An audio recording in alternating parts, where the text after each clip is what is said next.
Amis du soir, bonsoir. Le texte est long et en ancien français. Je vais le découper en plusieurs parties. La Boétie. Discours de la servitude volontaire. D'avoir plusieurs seigneurs, aucun bien je n'y vois. Qu'un sans plus soit le maître, et qu'un seul soit le roi. Se disait Ulysse en Homère, parlant en public. S'il n'eût rien dit, sinon d'avoir plusieurs seigneurs, aucun bien je n'y vois. C'était autant bien dit que rien plus. Mais, au lieu que pour le raisonner, il fallait dire que la domination de plusieurs ne pouvait être bonne, puisque la puissance d'un seul, dès lors qu'il prend ce titre de maître, est dure et déraisonnable. Il est allé ajouter, tout au rebours, qu'un, sans plus, soit le maître, et qu'un seul soit le roi. Il en faudrait d'aventure, excusez Ulysse, auquel, possible, l'or était besoin d'user de ce langage pour apaiser la révolte de l'armée. Conformant, je crois, son propos plus autant qu'à la vérité. Mais, à parler à bon escient, c'est un extrême malheur d'être sujet à un maître, duquel on ne peut jamais assurer qu'il soit bon, puisqu'il est toujours en sa puissance d'être mauvais quand il voudra. Et d'avoir plusieurs maîtres, c'est, autant qu'on en a, autant de fois être extrêmement malheureux.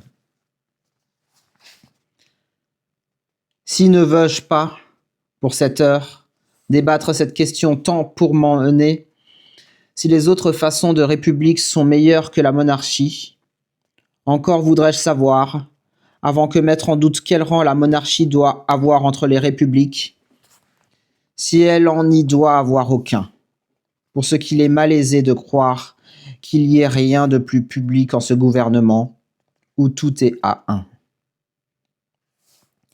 Mais cette question est réservée pour un autre temps, et demanderait bien son traité à part, ou plutôt amènerait quant et soit toutes les disputes politiques.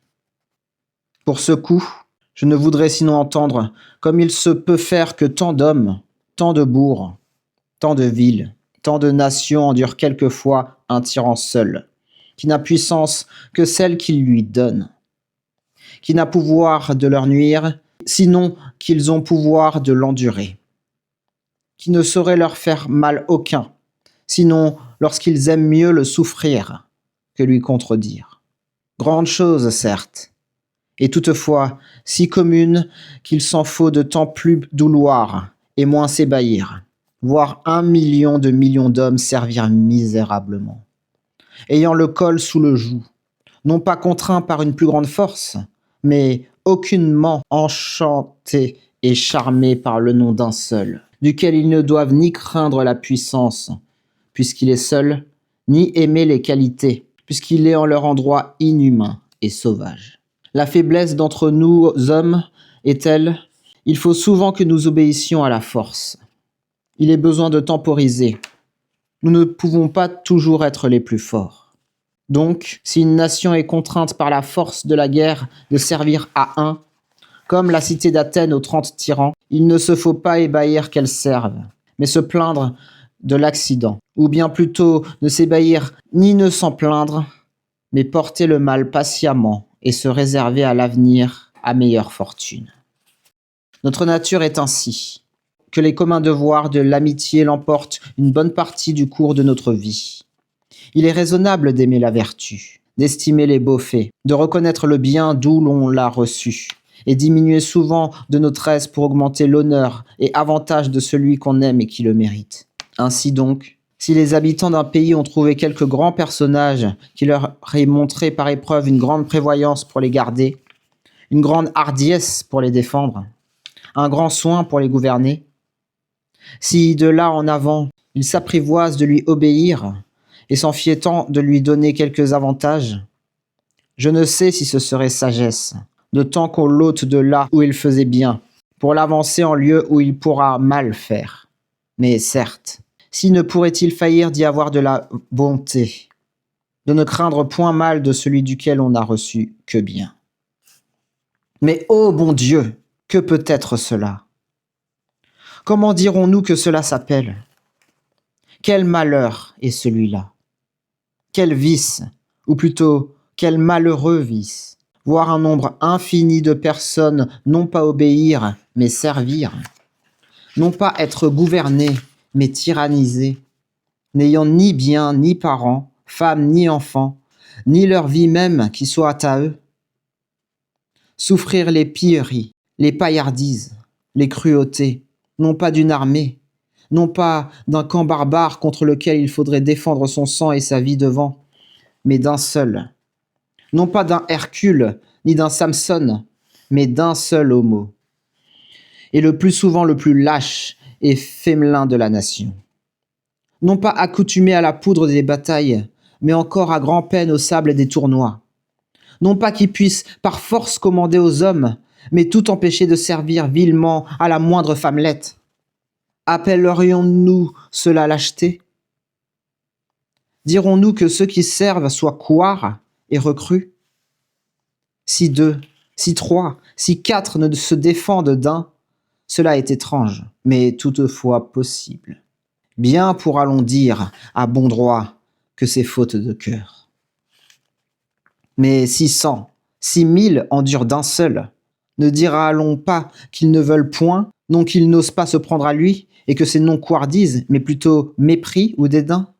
Si l'on voit non pas 100, non pas 1000 hommes, mais 100 pays, 1000 villes, 1 million d'hommes, n'assaillir pas un seul, duquel le mieux traité de tous en reçoit ce mal d'être serf et esclave.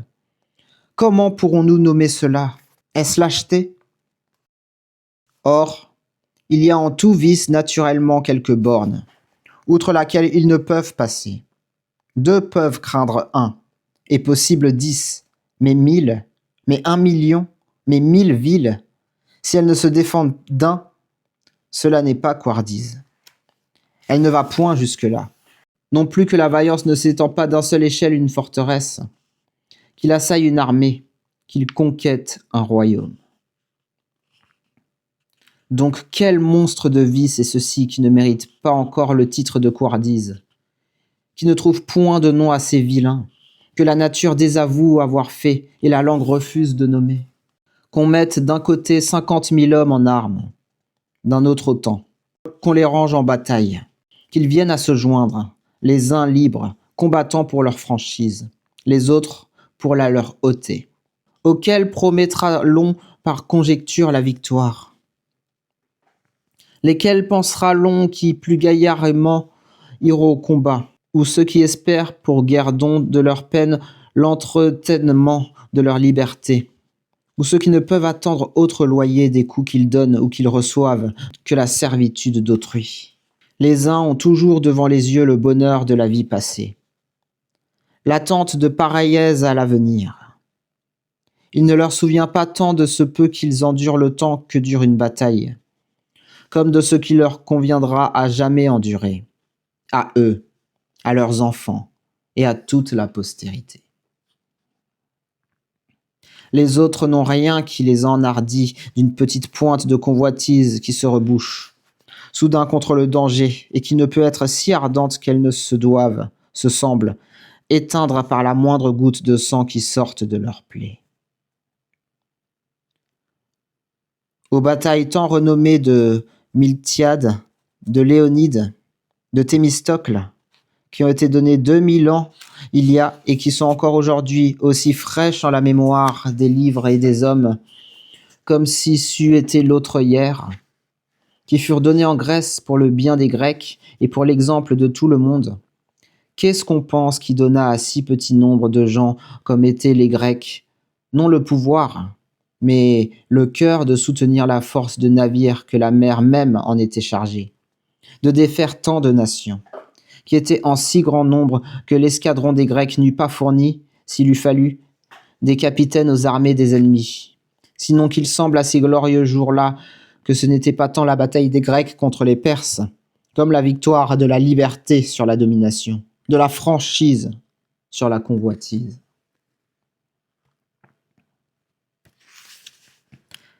Ces choses étranges d'ouïr parler de la vaillance que la liberté met dans le cœur de ceux qui la défendent. Mais ce qui se fait en tout pays, par tous les hommes, tous les jours, qu'un homme matine 100 000 et les prive de leur liberté, qui le croirait, s'il ne faisait que l'ouïr dire et non le voir? Et, s'il ne se faisait qu'en pays étrange et lointaine terre, et qu'on le dit, qui ne penserait que cela fût plutôt fin et trouvé que non pas véritable? Encore ce seul tyran, il n'est pas besoin de le combattre, il n'est pas besoin de le défaire. Il est de soi-même défait, mais que le pays ne consente à sa servitude. Il ne faut pas lui ôter rien, mais ne lui donner rien. Il n'est pas besoin que le pays se mette en peine de faire rien pour soi, pourvu qu'il ne fasse rien contre soi. Ce sont donc les peuples mêmes qui se laissent, ou plutôt se font gourmander, puisqu'en cessant de servir, ils en seraient quittes. C'est le peuple qui s'asservit, qui se coupe la gorge, qui, ayant le choix d'être serf ou d'être libre, quitte la franchise et prend le joug, qui consent à son mal, ou plutôt le pourchasse. S'il lui coûtait quelque chose à recouvrer sa liberté, je ne l'empresserais point. Combien qu'est-ce que l'homme doit avoir plus cher que de se remettre en son droit naturel, et, par manière de dire, de bête devenir homme? Mais encore je ne désire pas en lui si grande hardiesse. Je lui permets qu'il aime mieux je ne sais quelle sûreté de vivre misérablement qu'une douteuse espérance à vivre à son aise. Quoi? Si pour avoir liberté il ne faut pas que la désirer, s'il n'est besoin que d'un simple vouloir, se trouvera-t-il nation au monde qu'il estime encore trop chère, la pouvant gagner d'un seul souhait, et qui plaigne la volonté à recouvrir le bien lequel il devrait racheter au prix de son sang, et lequel perdu, tous les gens d'honneur doivent estimer la vie déplaisante et la mort salutaire? Certes, comme le feu d'une petite étincelle devient grand et toujours se renforce, et plus il trouve de bois, plus il est prêt d'en brûler, et, sans qu'on y mette de l'eau pour l'éteindre, seulement en n'y mettant plus de bois, n'ayant plus que consumer, il se consume soi-même, et vient sans force aucune, et non plus feu. Pareillement les tyrans, plus ils pillent, plus ils exigent, plus ils ruinent et détruisent, plus on leur baille, plus on les serre, d'autant plus ils se fortifient et deviennent toujours plus forts et plus frais pour anéantir et détruire tout. Et si on ne leur baille rien, si on ne leur obéit point, sans combattre, sans frapper, ils demeurent nus et défaits et ne sont plus rien, sinon que comme la racine, n'ayant plus d'humeur ou aliment, la branche devient sèche et morte. Les hardis, pour acquérir le bien qu'ils demandent, ne craignent point le danger. Les avisés ne refusent point la peine. Les lâches et engourdis ne savent ni endurer le mal, ni recouvrer le bien. Ils s'arrêtent en cela de le souhaiter, et la vertu d'y prétendre leur est ôtée par leur lâcheté. Le désir de l'avoir leur demeure par la nature. Ce désir, cette volonté est commune aux sages et aux indiscrets, aux courageux et aux couards, pour souhaiter toute chose qui, étant acquise, les rendrait heureux et contents. Une seule chose est à dire, en laquelle je ne sais comment nature défaut aux hommes pour la désirer. C'est la liberté, qui est toutefois un bien si grand et si plaisant qu'elle perdue, tous les maux viennent à la file, et les biens mêmes qui demeurent après elle perdent entièrement leur goût et leur saveur, corrompus par la servitude. La seule liberté, les hommes ne la désirent point.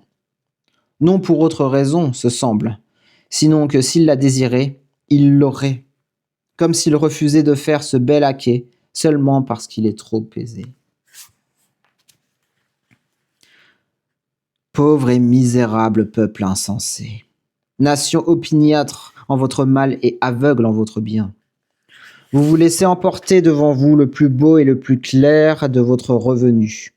Pillez vos champs, volez vos maisons et les dépouillez des meubles anciens et paternels. Vous vivez de sorte que vous ne pouvez vanter que rien soit à vous.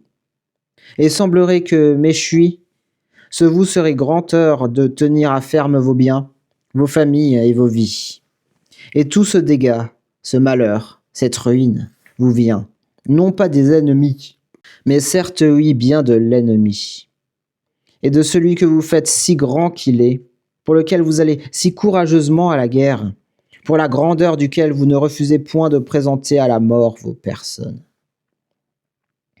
Celui qui vous maîtrise tant n'a que 2 yeux, n'a que 2 mains, n'a qu'un corps, et n'a autre chose que ce qu'a le moindre homme du grand et infini nombre de nos villes, sinon que l'avantage que vous lui faites pour vous détruire. D'où a-t-il pris tant d'yeux, dont il vous épie, si vous ne les lui baillez? Comment a-t-il tant de mains pour vous frapper, s'il ne les prend de vous? Les pieds dont il foule vos cités, d'où les a-t-il, s'ils ne sont des vôtres? Comment a-t-il aucun pouvoir sur vous que par vous? Comment vous oserait-il courir sus, s'il n'avait intelligence avec vous? Que vous pourrait-il faire, si vous n'étiez receleur du larron qui vous pille, complice du meurtrier qui vous tue, et traître à vous-même? Vous semez vos fruits, afin qu'il en fasse le dégât.